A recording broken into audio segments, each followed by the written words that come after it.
What's going on, everyone? In this video today, we're going to be talking about the difference between a captive life insurance opportunity and an opportunity in the brokerage world. Going to get right into it, like always. Now, just to preface, guys, I'm not going to throw shade at the captive side just because I'm a brokerage agent.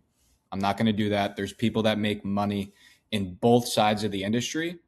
I'm just going to inform you on what goes on in the captive space as well as what goes on in the brokerage space.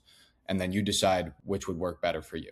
So in terms of products, if you were to work with a captive company, most of the time you only have access to that company's product. I'm not going to name those companies. I'm sure you guys know a lot of the three-letter companies out there. They only allow you to sell products with their specific company. So you won't have multiple carriers, meaning if the client's health is ineligible to be approved on that carrier, you may not have other options.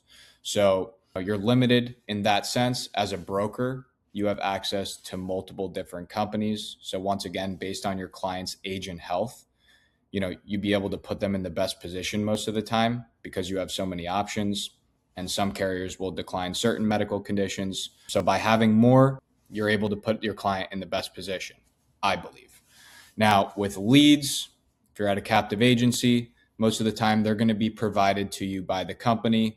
A lot of these companies only work on the free lead model.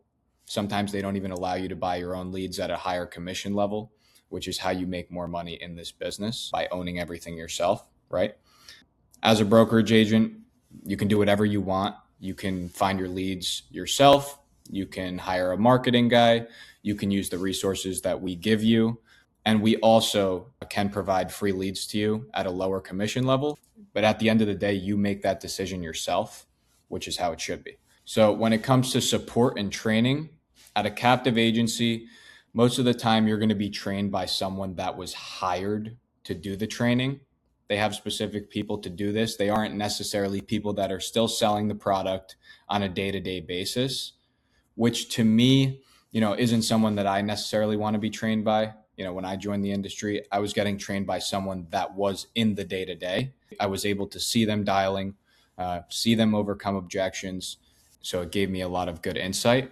When it comes to the income potential at a captive agency, like I said, you can make a ton of money. There's people making 7 figures a year.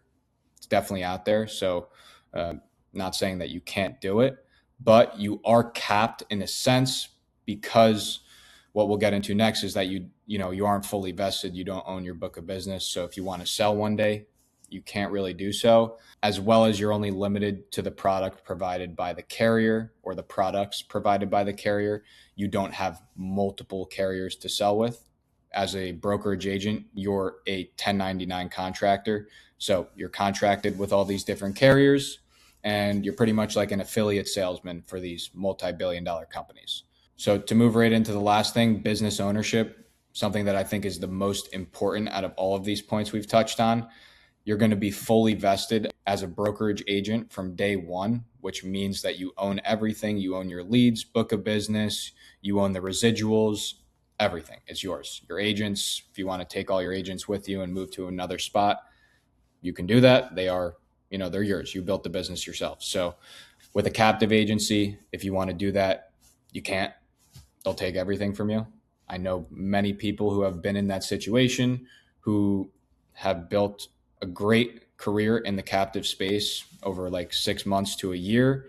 And then unfortunately, they realize that it's not going to be something long-term for them because they're very entrepreneurial and want to own something themselves. So they end up going into the brokerage space and end up never looking back. Now, once again, can make a bunch of money in captive. Do I recommend it? No, I'm here to provide information.